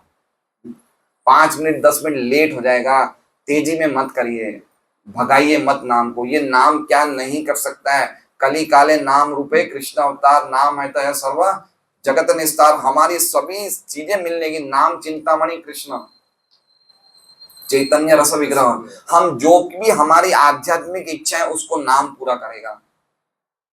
16 माला है, मान लो कि अगर आपको एक माला पे 1 मिनट ज्यादा लगता है तो कितना टाइम लगा? 16 मिनट तो लगे। और ये मिनट तो हमने 2 श्लोकों पहले चर्चा करी, ये मिनट तो हम क्या कर रहे हैं? हमारे डिपॉजिट कर रहे हैं। जो भी समय लग रहा है हम तो डिपॉजिट कर रहे हैं। दिक्कत क्या है? हमारा तो वैसे भी डिपॉजिट जा रहा है सब। कितनी इंपॉर्टेंट बात है, ये हमारी अविद्या को नाश कर देगा। खाली इतनी चीज, काफी भक्तों को एक प्रगति करने का कारण ये नहीं है कि वो नाम को रिस्पेक्ट से नहीं लेते हैं, है ना। जब कोई बात कर दी होगी बीच बीच माला में बात करने लग जाएंगे, ये तरीका है ये। अरे एक सामान्य व्यक्ति, कोई मान लो अगर गोपाल मंडल के घर पे कोई मेहमान आएगा तो ये मेहमान से बात करते करते उस फोन पे बात करेंगे, मेहमान को ऐसे बैठा रहने देंगे क्या? कितना अपमानित लगेगा। नाम साक्षात सबके हृदय के सम्राट कृष्ण को हम बातें कर रहे हैं और किसी और से बातें कर रहे हैं, तो ये हम इंसल्ट करते हैं, नाम को रिस्पेक्ट नहीं दे रहे हैं। नाम और कृष्ण एक ही है। तो ये सब पशुओं के गुण हमारे में से चले जाएंगे। प्रभुपाद का तात्पर्य हम पढ़ते हैं। तात्पर्य, जन सामान्य को यदि जीवन के उच्चतर आध्यात्मिक मूल्यों के विषय में सुव्यवस्थित रूप से शिक्षा नहीं दी जाती तो वे पशुओं से ज्यादा अच्छे नहीं हैं। और इस श्लोक में उनकी समता कुत्तों, शुकरों, ऊंटों तथा गधों से की गई है। अब प्रभुपाद भी बता रहे हैं कि कैसे कैसे मनुष्य इन जानवरों जैसा बन जाता है। वो उसमें क्या था, विश्वनाथ जानवर ही डायरेक्ट प्रशंसा कर रहे हैं। अब इसमें क्या करेंगे, मनुष्य पहले जानवर बनता है, फिर जानवर बन के वो दूसरे जानवरों को लीडर बनाता है। तो मनुष्य कैसे जानवर बन गया वो बता रहे हैं। सबसे पहले बता रहे हैं, पहले कुत्ते की बात बता रहे हैं। तो ये सब क्या चर्चा कर रहे हो आज आप? कृष्ण की चर्चा क्यों नहीं कर रहे हैं? ये सब कृष्ण कथा है। आधुनिक विश्वविद्यालय की शिक्षा एक तरह से मनुष्य को कुकरों की मनोवृत्ति प्रदान करती है, जिससे किसी बड़े मालिक की सेवा की जाए। तथाकथित शिक्षा को पूरी कर लेने के बाद तथाकथित शिक्षित व्यक्ति किसी नौकरी के लिए द्वार द्वार कुत्तों की भांति घूमते रहते हैं, और उनमें से अधिकतर ये कहकर दुत्कार दिए जाते हैं कि कोई स्थान नहीं है। जिस प्रकार कुत्ते उपेक्षित पशु हैं और एक रोटी के टुकड़े के लिए अपने स्वामी की आज्ञापूर्वक सेवा करते हैं, उसी प्रकार मनुष्य भी पर्याप्त फल पाए बिना स्वामी की आज्ञा का पालन। क्या जबरदस्त बता रहे हैं। हमने बड़ी बड़ी डिग्रियां ले ली, लेकिन हम क्या कर रहे हैं? हम नौकरी की भीख मांग रहे हैं। और आप सचमुच बताइए, जो हम मेहनत करते हैं इतना हमें मिलता है? नहीं मिलता है, नहीं मिलता है। 10-12 घंटा कोई भी व्यक्ति काम करता है, उसे कितना मिलता है? उसको जितना काम किया उससे कम ही मिलता है। जैसे बता रहे हैं कुत्ता इतनी मेहनत करता है, एक रोटी ले ले भाई, रोटी खा ले। तो उसी प्रकार से कुत्ते जैसे निग्लेक्ट होते हैं, वैसे मनुष्य कुत्तों की तरह निग्लेक्ट हो रहे हैं। बड़ी बड़ी नौकरियां ले रहे हैं, लेकिन कर क्या रहे हैं? काम तो कुत्ते वाला कर रहे हैं, भाई साहब मुझे नौकरी दे दो, मुझे रख लो। समझ रहे हैं बात को? कितना बड़ा कलौ शूद्र संभव है कलयुग में। हमने देखिए, कुत्ते जो होते हैं उनको तभी शांति मिलती है जब उन्हें कोई मालिक मिलता है। तो उसी प्रकार से जो नौकरी करने वाला व्यक्ति है उसको तभी शांति मिलती है जब उसे कोई सेठ मिलता है। तो कुत्ते वाला गुण है नहीं है भाई। मान क्यों नहीं लेते? हम कुत्ते हैं, समस्या नहीं है कुत्ते होने में, मानो तो सही। हम मानते नहीं हैं, हम मानते नहीं है। एक खाली इतना अगर हम कर लें, देखिए जितना हम इंद्रियों का संयम करेंगे उतना हम लोग में डिपेंडेंसी का भाव कम पड़ेगा। समझ रहे हैं बात को? समझ रहे हैं? जितना हम इंद्रियों को संयम करेंगे उतना हम लोगों पे डिपेंडेंट होना कम हो जाएंगे, हम इंडिपेंडेंट हो जाएंगे। कुत्तों की क्वालिटी क्या है? वो किसी ना किसी पे आश्रित, ब्राह्मण किसी पे आश्रित। आप समझिए, ब्राह्मण क्यों किसी पे आश्रित नहीं रहता है? ब्राह्मण कहता है मैं नौकरी नहीं करूंगा, मुझे कहीं ना कहीं से पैसा मिल जाएगा, क्योंकि उसमें आत्म संयम है। उसने अपने अंदर को इतना मजबूत बना लिया कि उसे पता है कि मुझे 2 रोटी कहीं से मिल जाएगी, मैं किसी के अंदर क्यों काम करूं। लेकिन जो मनुष्य कुत्ते की तरह हो गया उसमें क्वालिटी नहीं है। क्यों? क्योंकि वो आत्म संयम ही नहीं है ना। प्रभुपाद कहते हैं गांधी जी ने 36 साल के बाद ब्रह्मचर्य का पालन किया, उन्होंने अंग्रेजों को भगा दिया। इतना स्ट्रेंथ आ गया अंदर ही अंदर, है ना। तो जितना हम आत्म संयम को खोएंगे उतना हमारी डिपेंडेंसी बढ़ेगी, आश्रितता का भाव बढ़ेगा। हमें लगेगा हम किसी और के बिना नहीं रह सकते, हम किसी और की दया के भीख के बिना नहीं रह सकते। ये गुण बहुत ही गिरा हुआ गुण है, बहुत हल्की क्वालिटी है। क्योंकि फिर उसको उसके इशारों पे हमें नाचना पड़ेगा। हम में से कितने भक्त हैं जो चाहते हैं कि भाई हम टाइम पे घर आ जाएं, माला करें, भक्ति करें, कुछ नाम करें, जप करें। हमें मिल पाता है टाइम? नहीं मिल पाता है। हम उस व्यक्ति के आश्रय में हैं जो खुद भी कुत्ते जैसा है और खुद हमें काम में लगाए रखा है और हमारी कीमत नहीं करता है। सही बात है नहीं है? सही बात है। हम कुछ बोल नहीं पाते क्योंकि हम डिपेंडेंट हैं उस पर। तो ये बता रहे हैं कि मनुष्य ने कुत्ते का रूप कैसे, कुत्ते का स्वभाव कैसे ले लिया। आज तो प्रभु जी हम नहीं आते तो अच्छा रहता, क्या क्या सुनने को मिल रहा है हमें। कब दोगे प्रसाद हमें?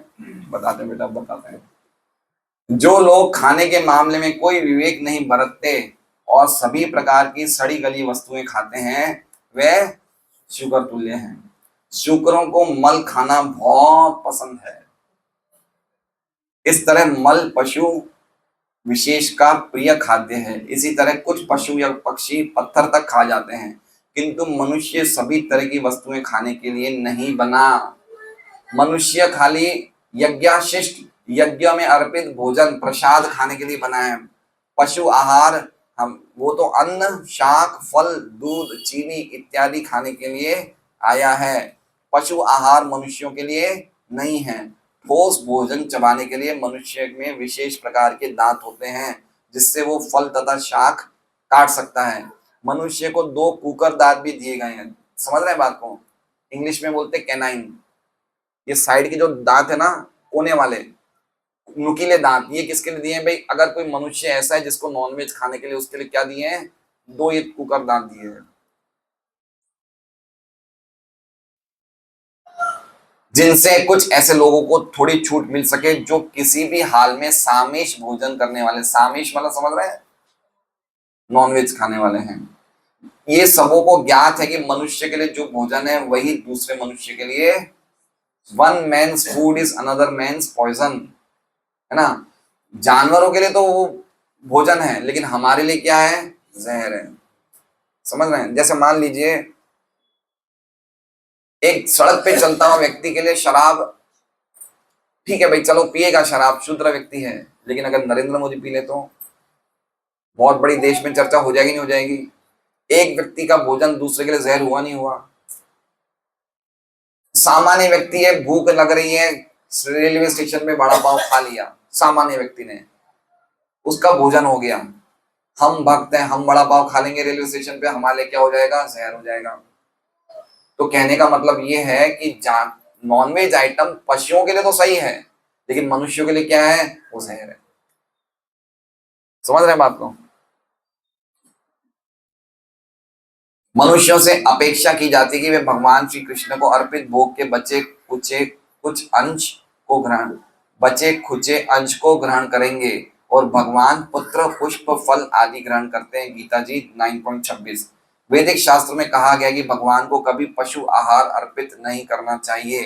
अतः मनुष्य विशेष प्रकार का भोजन करने के लिए है, उसे तथाकथित विटामिनों की पूर्ति के लिए पशुओं का अनुकरण नहीं। आप देखिए, हम लोग जब सूरत आए थे 1977 में, हमें ऐसा ध्यान था कि गिनती के 4-5 रेस्टोरेंट थे। कितने रेस्टोरेंट थे? 4-5 रेस्टोरेंट थे। हमें भी शौक था, जाते थे, बच्चे थे। आज कितने रेस्टोरेंट हो गए देखिए। अरे 400-500 नहीं, 4-5 हजार रेस्टोरेंट होंगे कम से कम। आप देखिए, कुछ कुछ जगह तो एक गली ही बन गई है। हाँ, एक गुजरात सूरत में एक गली है जिसका नाम है खाउदरा गली, खाने वालों की गली है। सभी जगह हो गई है। कितना बाहर का खाने का डिस्क्रिमिनेशन ही खत्म कर दिया है, कितना चलन बढ़ गया। अच्छा, ये तो लारियां हैं, इसके अलावा जो हम ऑनलाइन मंगवाते हैं वो अलग है ना। व्यक्ति के हाथ में मोबाइल आ गया, उसे जो भी चाहिए तुरंत उसके पास आएगा। अब एक बात समझिए, जो व्यक्ति बना रहा है वो व्यक्ति अगर अपने घर में जाके हमें बुलाएगा तो हम खाएंगे क्या? समझ रहे बात को?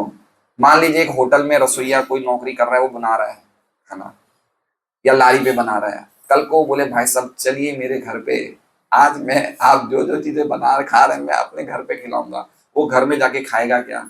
नहीं, उसको होटल लारी का ही खाना है, चाहे वो बना कोई भी रहा हो, है ना। देख रहे हैं क्या स्थिति हो गई है।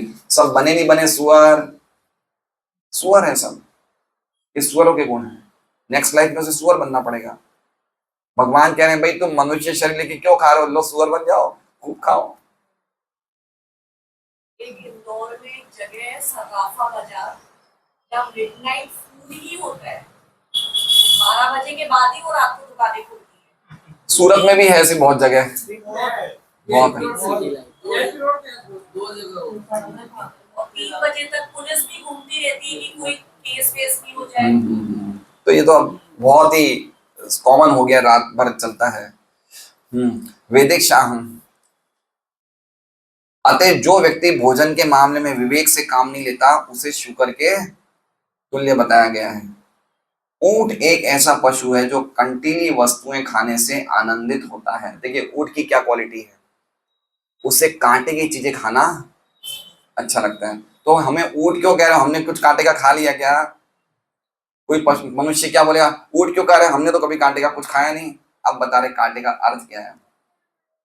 जो व्यक्ति पारिवारिक जीवन या तथाकथित भोग का सांसारिक जीवन बिताना चाहता है उसकी तुलना किससे करी गई है, उससे। अरे परिवार को चलाना मतलब कांटे के मार्ग पे चलना है भाई। किसके मार्ग पे? अभी एक भक्त से मिला,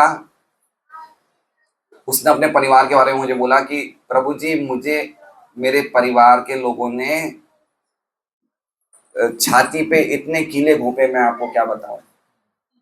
क्या बोला? छाती पे इतने कीले घोंपे हैं। समझ रहे हैं कितने कांटे जैसा लगता है जब कोई व्यक्ति, परिवार का व्यक्ति जब उल्टी सीधी बातें बोलता है तो कांटे चुभते नहीं चुभते। शिव जी ने यही तो कहा सती को, मत जाओ सुनने को मिलेगा।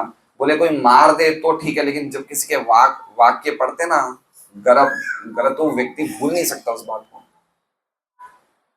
तो समझिए हम लोग जो जीवन जी रहे हैं ना पारिवारिक, बच्चे बोलते हैं, पति बोलते हैं, लात खा रहे हैं, फिर भी हमें उनका काम करना पड़ता है, कांटे सह रहे हैं हम लोग, कांटे, फिर भी वो छोड़ा नहीं जा रहा है। इसलिए कह रहे हैं कि पारिवारिक जीवन कैसा है, भौतिकतावादी जीवन कांटों से भरा हुआ है। और अतः मनुष्य को चाहिए कि वैदिक अनुष्ठानों की संस्तुत विधि के अनुसार जीवन यापन करे, जिससे बुरे से बुरे सौदे से भी सर्वोत्तम लाभ ठीक है, अब चलो आप मिल गया आपको पारिवारिक जीवन, तो जो शास्त्र में लिखा है उसके हिसाब से सादा जीवन जिए। आगे कह रहे हैं भौतिक जगत में अपना ही खून चूसकर पालन पोषण करना होता है। भौतिक भोग का आकर्षण केंद्र विषय जीवन है। विषय जीवन का भोग अपना खून चूसना होता है, और इस प्रसंग में अधिक कहने की आवश्यकता, बाप रे बाप।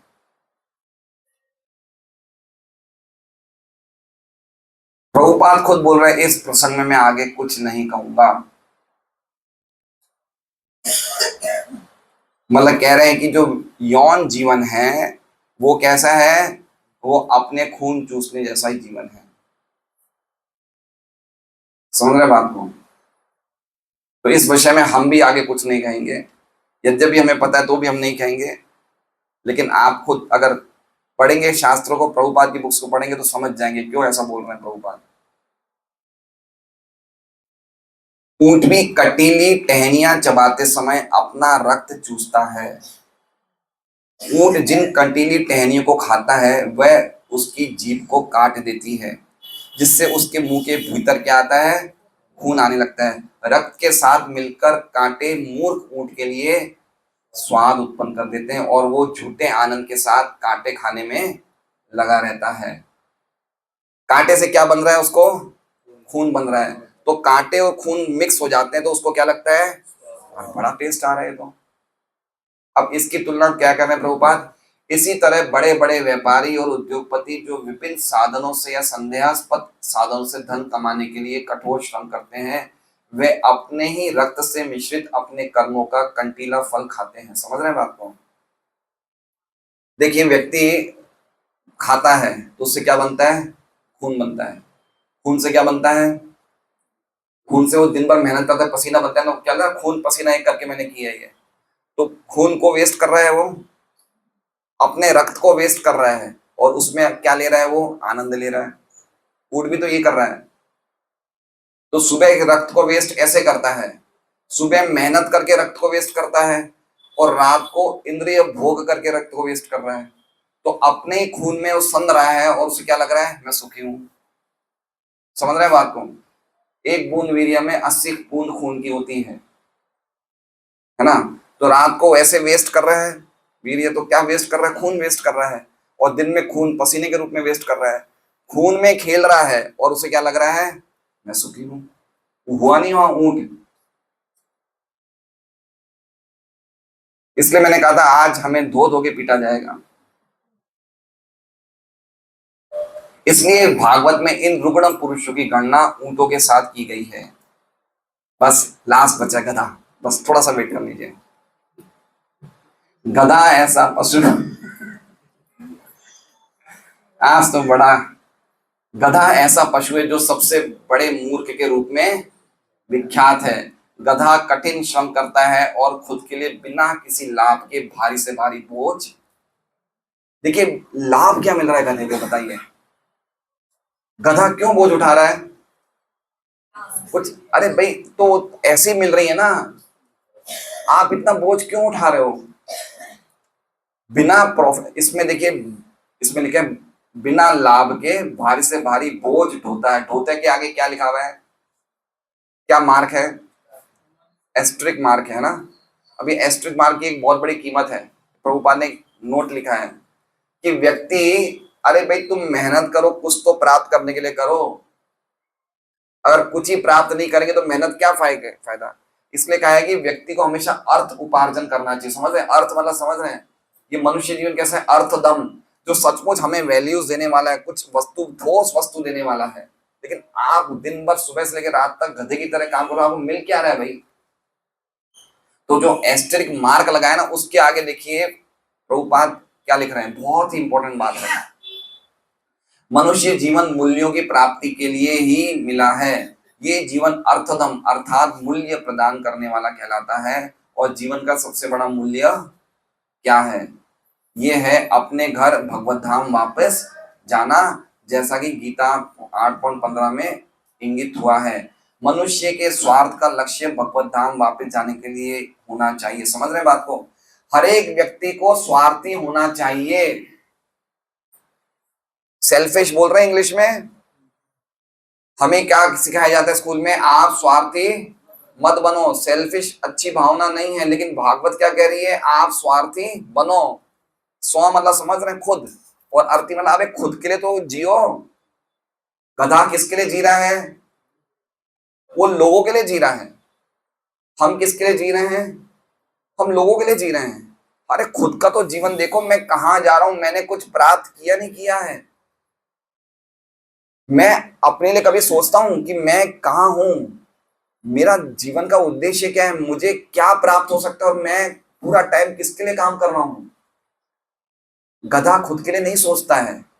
हम लोग अपने लिए नहीं सोचते हैं।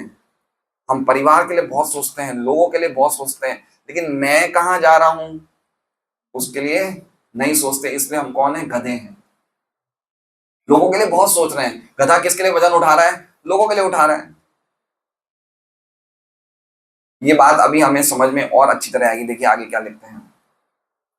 जो व्यक्ति मानव जीवन में उपलब्ध होने वाले अपने निजी हित को भूलकर केवल दूसरों के लिए ही कार्य करता है, वो गधे के निजी हित। निजी हित मतलब अपना स्वार्थ। नते विदु स्वार्थ गति में। अरे अपना स्वार्थ तो देखो, तुम्हें विष्णु के पास जाना है, भगवान के पास, खुद का स्वार्थ भूल के तुम दूसरों का काम कर रहे हो। खुद तो देख लो तुम्हें कहाँ जाना है। क्या हमें खुद को नहीं देखना चाहिए? बैठ के कुछ अवलोकन नहीं करना चाहिए भाई मैं कहाँ जा रहा हूं? हम लोग सोचते भी हैं अपने बारे में कभी कि मेरा क्या होगा? सुबह से लेकर शाम तक तो हम अलग अलग कामों में लगे रहते हैं, खुद के बारे में सोचते हैं। तो सोचो मैंने क्या प्रगति करी, मैं कहाँ था, अब मैं कहाँ जाना है, मेरा उद्देश्य भगवान के धाम जाना है, मुझे जाना है वहां पे। ये हमारा एक स्वार्थ होना चाहिए। न थे विदु स्वार्थ, लेकिन हमें अपना स्वार्थ ही भूल गए। बिना गोल के घूम रहे हैं, इधर उधर घूम रहे हैं, भाग रहे हैं। आगे ब्रह्म वैवर्त पुराण का श्लोक कहा गया है। अशीतिम चतुरश्चैव लक्ष्यांस्तान जीव जातिषु भ्रमद्भि पुरुषे प्राप्य मानुष्यम जन्म पर्ययात्। अशीतिम चतुरश्चैव, अशीतिम मतलब 80, चतुर मतलब 4, लक्ष्यांश मतलब लाख, मतलब 84 लाख। तान जीव जातिषु, तान जीव जातिषु मतलब जीव यानी कि हम जातिषु, हमें 84 लाख जातियां मिलती है, समझ रहे हैं? भ्रमद्भि पुरुषे, ऐसे पुरुष है, पुरुष है मतलब जो सुख भोग प्राप्त करना चाहता है, ये 84 लाख योनियों में भ्रमद्भि क्या कर रहा है? भ्रमण कर रहा है। आगे क्या कह रहे हैं? प्राप्य मानुष्यम जन्म पर्यात। अब ये घूमते घूमते हमें कौन सा जन्म मिल गया? तो ये बात समझनी चाहिए, हम सब पशु के राज्य से आए हैं और अभी हमें क्या मिला है? पर्यायात का मतलब समझ रहे? पर्यायात मतलब ग्रेजुअल इवोल्यूशन, क्रमिक घूमते घूमते में मनुष्य शरीर मिल जाता है। जैसे पहले जलचर योनि, ऐसे घूमते घूमते मनुष्य शरीर मिल जाता है। आगे क्या कह रहे हैं? तदपि अबलताम जाता तेषाम आत्माभिमान। इतना मनुष्य जीवन मिलने के बाद भी उस मनुष्य जीवन की कीमत नहीं समझ रहे हैं। अरे क्या मिल गया हमें? मनुष्य शरीर मिल गया, क्या कह रहे हैं? आत्माभिमानी नाम वराकाणाम है मूर्ख, क्योंकि पशु की योनियों से आया ना। काम कौन से कर रहा है? पशु वाले। शरीर कौन सा मिल गया? अरे क्या मिल गया? सोचो तो सही, तुम्हें इससे तुम क्या नहीं कर सकते हो, और तुम ऐसे किस में झोंक रहे हो? मनुष्य पशु की तरह झोंक रहे हो। जैसे मान लीजिए हम संडे प्रोग्राम बनाए, संडे प्रोग्राम में हम अभी आजकल क्या कैसे भोजन बनाते हैं हंस प्रभु? भट्टी में लकड़ी लगा के। अब एक दिन में आया 3:30 बजे, बड़ी सुगंध आ रही है, भोजन बन रहा है। मैंने बोला हंस प्रभु आज तो एक भट्टी से बड़ी सुगंध आ रही है। बोले प्रभु जी मैंने चंदन की लकड़ियां लगाई है। मैंने आज पेड़ की लकड़ियां नहीं लगाई है, भट्टी में कौन सी लकड़ियां लगाई है? चंदन। तो मैंने क्या बोलूंगा? अरे मूर्ख भाई, 25,000 रुपए किलो चंदन, चंदन की लकड़ी से जलाएगा क्या? जब जंगली लकड़ी से आग लग सकती है तो चंदन की लकड़ी क्यों लगाई? अब ये समझदार होंगे तो क्या करेंगे बताइए? अगर सबको समझदार होंगे तो क्या करेंगे गौरांग प्रभु? मैंने इन्हें बोल दिया चंदन 25,000 किलो का है, जंगली लकड़ी तो पेड़ काट के मिल जाएगी, फ्री में मिलने वाली लकड़ी में 25,000 रुपए किलो के चंदन लगा दिया। अब अगर ये समझदार होंगे तो क्या करेंगे? जितनी लकड़ी बच गई है उसे निकाल लेंगे। भाई इतना तो बच गया, चलो मान लो उन्होंने 1 किलो 25,000 रुपए का है, 10 किलो उन्होंने चंदन की लकड़ी लगा दी, 2.5 लाख रुपए की चंदन की लकड़ी लगा दी। अरे अब जो बचा वो तो ले लो, तो समझे जितना मनुष्य जीवन हमारा बच गया उसका तो सदुपयोग कर लो, बाकी तो हमने चंदन की तरह बिगाड़ दिया, है ना। इंद्रिय तृप्ति की अग्नि में मनुष्य, पशु भी तो जा सकता है ना, हम मनुष्यों के कूद गए अंदर। तरवा किमना जीवन के, हम देखा ना, ये तो पशु वाले काम है, और हमने इंद्र तृप्ति की अग्नि में क्या डाल दिया, मनुष्य जैसा शरीर डाल दिया, चंदन की लकड़ी डाल दी ना। अब जितना बचा वित्ता तो लगा दो। किसी ने 40% अग्नि जला, चंदन की लकड़ी जला दी, किसी ने 50%, जितनी बची वो तो निकाल लो। आज तो बहुत जबरदस्त शब्द बताए हैं प्रभुपाद ने। वनाकाणाम अनाशित्य गोविंद चरण, जिसने गोविंद के 2 चरणों का आश्रय नहीं लिया उसकी यही गति होती है, वराकाणाम। इसलिए मनुष्य जीवन प्राप्त करने के लिए के बाद गोविंद के दोनों चरणों का आश्रय लेना, तो ही वो मनुष्य, नहीं तो पशु है। आगे बता रहे हैं, मानव जीवन इतना महत्वपूर्ण है कि उच्चतर ग्रहों के देवता भी कभी कभी इस पृथ्वी पर मनुष्य देह की कामना करते हैं, क्योंकि केवल मानव शरीर में मनुष्य भगवत धाम को सरलता से वापस। आज मैं पढ़ा था राजा यदु और अवधूत की बातें चल रहे हैं, तो बता रहे हैं कि मनुष्य शरीर में जो अवधूत था वो अपनी बुद्धि के द्वारा चीजें ग्रहण कर रहे थे, अलग अलग लोगों से जानकर। जैसे उन्होंने बताया कि मैंने पहाड़ से क्या सीखा, पहाड़ से मैंने सीखा कि चाहे कितना भी हम पे वजन हो हमें सहन करना चाहिए, कितना भी हम पे वजन हो, तो ये मैंने, पहाड़ उनसे बातें नहीं कर रहा लेकिन बुद्धि के द्वारा चीजें सीखी। तो मनुष्य जीवन क्या है, ये वैल्यूज को गेन करना है कि हम शांति से सोचे, हमारी बुद्धि तो लगाए। अभी हमारी बुद्धि मन किस में लगा हुआ है, बुद्धि मन खाली रोटी कपड़ा मकान में लगा हुआ है, ये एक मनुष्य के लिए है क्या? कभी हमारे दिमाग में ऊंची बातें आई क्या? कोई आती नहीं, यही बातें आती है। अभी घर जाते काम वाली कब आएगी, काम वाली कब आएगी, अब तो आई क्यों नहीं फोन पे, यही तो बातें करते हैं हम। तो मनुष्य की लेवल देख रहे हैं इंटेलिजेंस का, देवता भी चाहते हैं हमें मनुष्य जीवन मिले। आप समझ रहे हैं क्या हाईली इवॉल्व हमें मनुष्य शरीर मिला, उससे क्या नहीं सोच सकते हैं, और हम इन चीजों में वेस्ट कर रहे हैं। यदि ऐसे महत्वपूर्ण शरीर प्राप्त करने के बावजूद भी कोई गोविंद श्री कृष्ण के साथ अपने भूले हुए सनातन संबंध को पुनः स्थापित नहीं कर पाता तो निश्चय ही मूर्ख है, जिसने अपना सारा स्वार्थ भुला दिया है।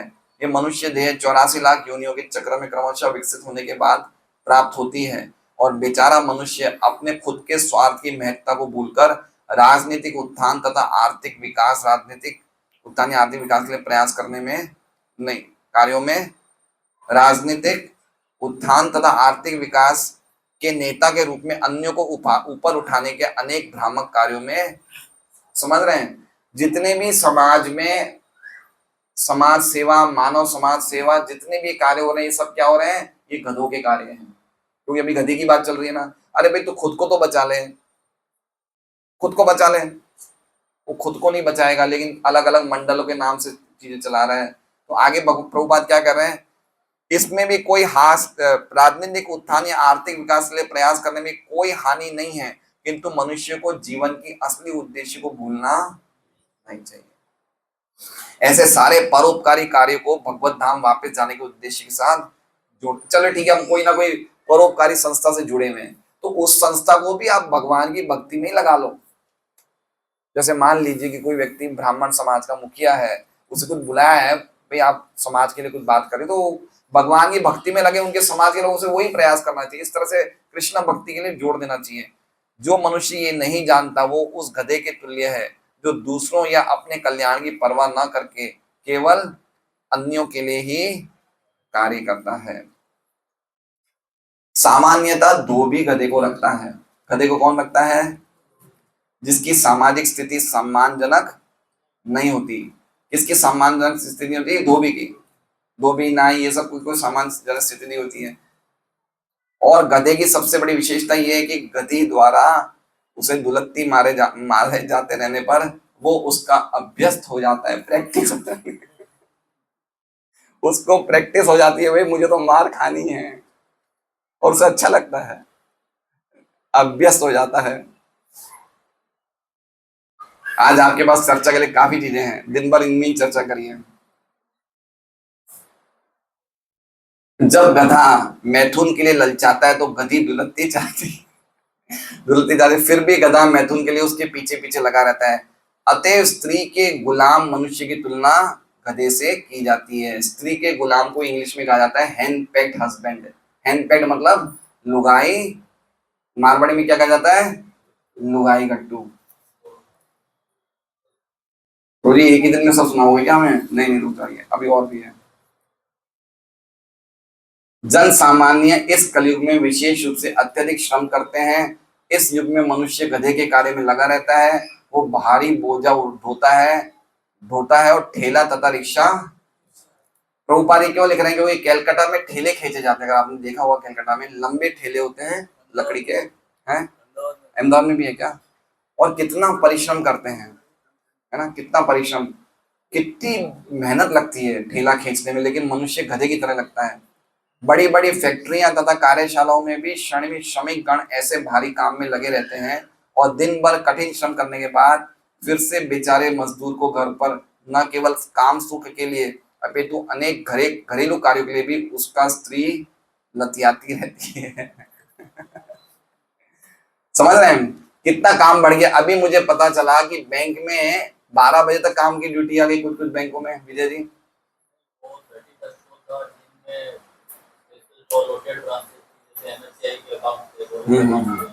उनको 12 बजे तक, उसी दिन 31 के दिन 12 बजे तक काम करना है। देखिए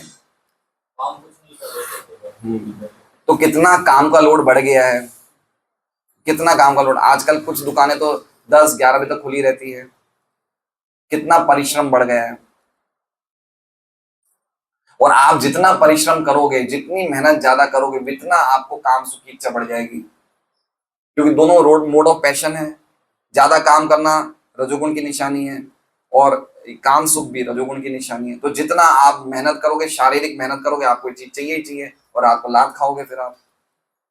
अतः श्रीमद् भागवत द्वारा आध्यात्मिक प्रकाश से रहित सामान्य मनुष्य को कुकरों, शूकरों, ऊंटों तथा गधों की श्रेणी में रखा जाना अतिशयोक्ति पूर्ण नहीं है। ये कोई हम बहुत ज्यादा बड़ा चढ़ा के नहीं बोल रहे हैं। अतिशयोक्ति पूर्ण मतलब समझ रहे हैं? ये बात बिल्कुल 100% सही है कि कोई भी चीज बढ़ाई चढ़ाई नहीं जा रही है।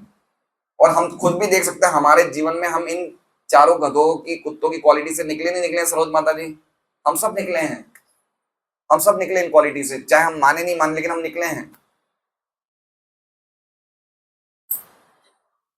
भले ही ऐसे अज्ञानी जन समूह के नेता तमाम कुकरों तथा शुकरों द्वारा पूजित होने के लिए गर्वित हो, किंतु ये कोई सम्मान, मतलब अब जो इनके नेता है वो क्या, उनको कौन गुणगान गा रहे हैं? ये लोग गुणगान कर रहे हैं। वो भी बड़े खुश हो रहे हैं हमारा गुणगान हो रहा है। अरे कर कौन रहे हैं? यही तो कर रहे हैं, और कौन कर रहे हैं भाई? जैसे मान लीजिए अगर कोई कुत्ता मेरी क्लास में आके कुत्ता हंसे तो मुझे, मेरे लिए कौन से इसमें गुणगान की बात है भाई? आपकी क्लास बहुत अच्छी है भाई, कुत्ते ने बोला ये तो समझे। कुत्ता अगर कोई बड़ाई कर रहा है, गुणगान कर रहा है, तो उसकी क्या कीमत है? या अगर वो कुछ चिल्ला रहा है तो उसकी क्या कीमत है? लेकिन उनके जो लीडर होते हैं उनको वही अच्छा लगता है, क्योंकि उनमें भी वही गुण है, पशु वाले। भागवत तो खुला घोषित करता है कि कोई व्यक्ति भले ही ऐसे सुकरों के बीच में मनुष्य का नेता हो, किंतु यदि उसे कृष्ण के विज्ञान से अवगत होने में अभिरुचि नहीं है तो ऐसा नेता भी पशु के अतिरिक्त और कुछ नहीं है। उसे शक्तिशाली प्रबल पशु या बड़ा पशु कहा जा सकता है, किंतु श्रीमद् भागवत के अनुसार वो अपने नास्तिकता वाली स्वभाव के कारण मनुष्य की कोटि में कभी नहीं रखा जा सकता है। कुछ लोग ऐसे होते हैं जो कृष्ण का नाम लेना भी नहीं चाहते, नफरत करते हैं वो। कल एक माता जी का हमने भेजा ना वीडियो, ऐसे होलसेल में लोग भरे हुए हैं जो सुनना भी नहीं चाहते नाम। वो सुना, और बड़े बड़े लीडर हैं वो लोग, बड़े बड़े लीडर हैं, लेकिन वो सुनना नहीं चाहते नाम। उनको नाम से इतनी नफरत है, भगवान के नाम से।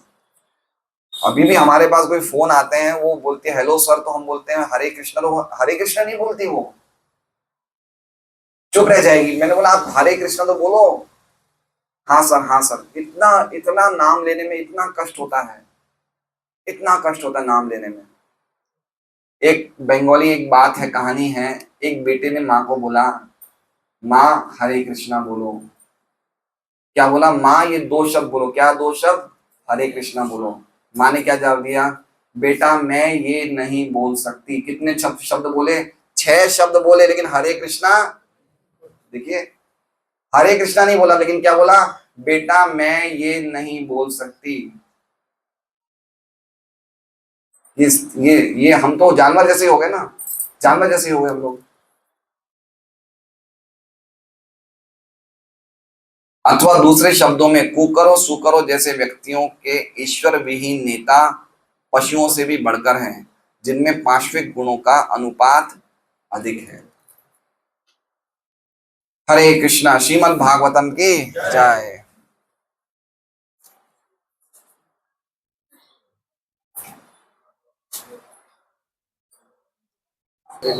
पिताजी कुछ बोलना चाहते हैं हनुमान जी के बारे में।